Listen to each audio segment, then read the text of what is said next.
السلام علیکم ورحمۃ اللہ وبرکاتہ۔ قرآن عظیم میں کریم رب کا ارشاد ہے وَنُنَزِّلُ مِنَ الْقُرْآنِ مَا هُوَ شِفَاءٌ وَرَحْمَةٌ لِّلْمُؤْمِنِينَ۔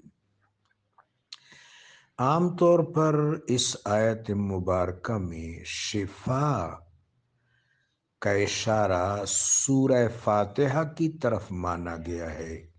سورہ فاتحہ کے مبارک ناموں میں سے ایک نام سورۃ الشفا بھی ہے۔ بعض اہل تعامل نے اس سے مراد سورہ رحمان کو لیا ہے۔ قرآن عظیم تمام خلائق کے لیے، تمام انسانوں کے لیے ہے۔ ہاں، جو اس کو کلام الہی تسلیم کر لیں ان کی خوش بختی زیادہ ہے۔ کریم رب فرماتے ہیں ھذا بیان للناس وہدی وموعظۃ للمتقین، تمام انسانوں کے لیے بیان ہے اور اہل تقوی کے لیے موعظت بھی ہے، نصیحت بھی ہے۔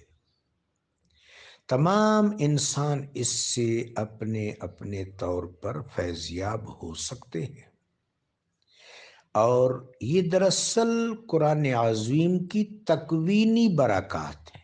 قرآن عظیم کی تشریعی برکات تو ان کو پہنچ رہی ہیں جو قرآن عظیم کو اللہ کا کلام تسلیم کرتے ہیں، حبیب پاک علیہ الصلاۃ والسلام کے قلب اطہر پر، صدر اطہر پر اس کا نزول تسلیم کرتے ہیں جو مسلمان ہیں۔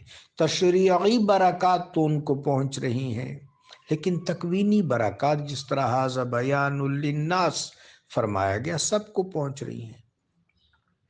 اب سورہ رحمان کو میرے آقا و مولا علیہ السلام نے عروس القرآن کہا۔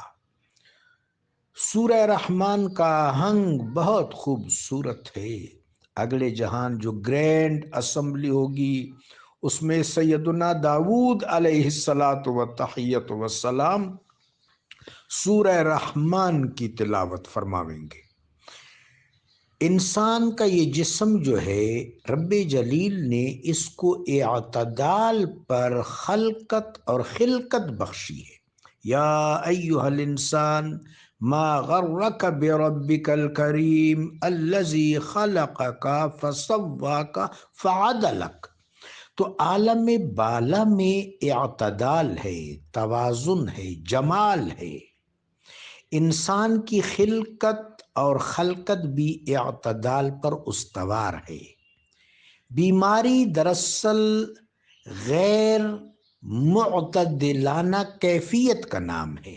اب سورہ رحمان میں جمال، عالم بالا میں جمال، یہ جمال جس وقت الہان ہوتا ہے انسانی جسم پر تو جمال کے ساتھ انسانی جسم کا تعلق اور ربط پیدا ہو جاتا ہے جو شفا یابی کا باعث بن سکتا ہے۔ واللہ تعالی عالم بالصواب۔